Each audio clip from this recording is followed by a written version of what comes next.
Hello. My name is Scott Severance, he just told you, never mind. My name is Scott Severance, and I will be talking to you about believing or belonging.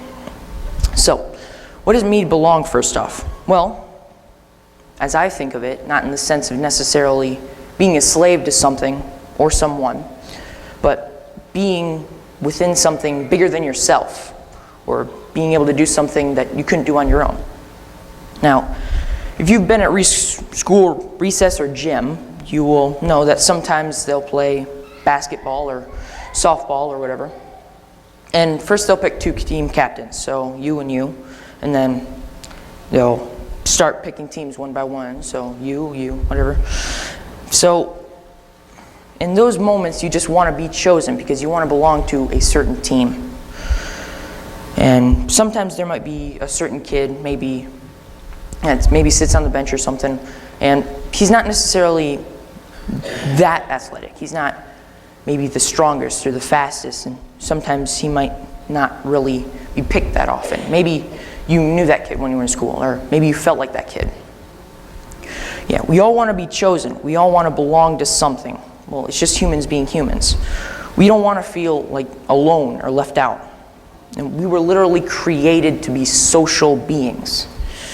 It's in our DNA, and it's a terrible feeling to feel like alone and rejected. Like, how many of us have felt rejected or not being good enough?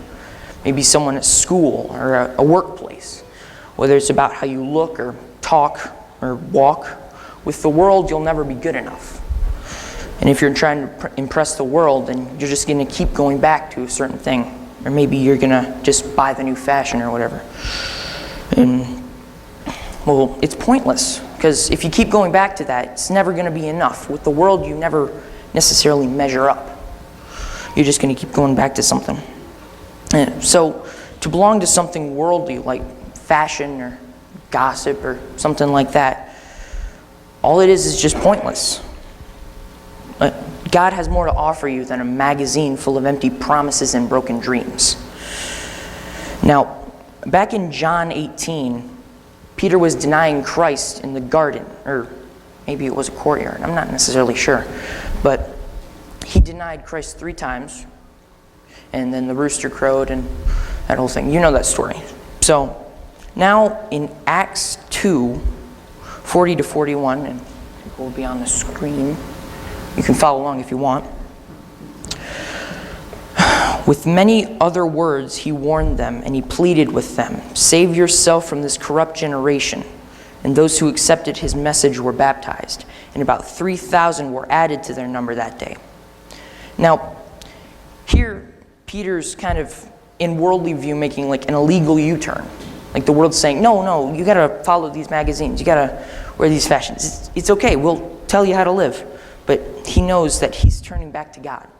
He's going back to God because he knows to belong to God is to follow Jesus. And with the Pharisees, they were kind of getting it more than like a little bit half right. Like they were following some of the rules and they were making the sacrifices and they were doing all these things, but they kind of had a problem with Jesus, with the new teaching. So you can't have one or the other necessarily. You can't have a problem with Jesus and go with God, or you can't have a problem with God and go with Jesus. You got to have both. It's like how you have to have pancakes with syrup. Oh. Yeah. You don't want to belong to something that doesn't worry about your health or well-being. Like the newest fashion trend and the newest celebrity hookup won't really care how well you're doing in life. And be sure God wants the best for you. Personally, I think I'm blessed to be a part of this church family. Thank you.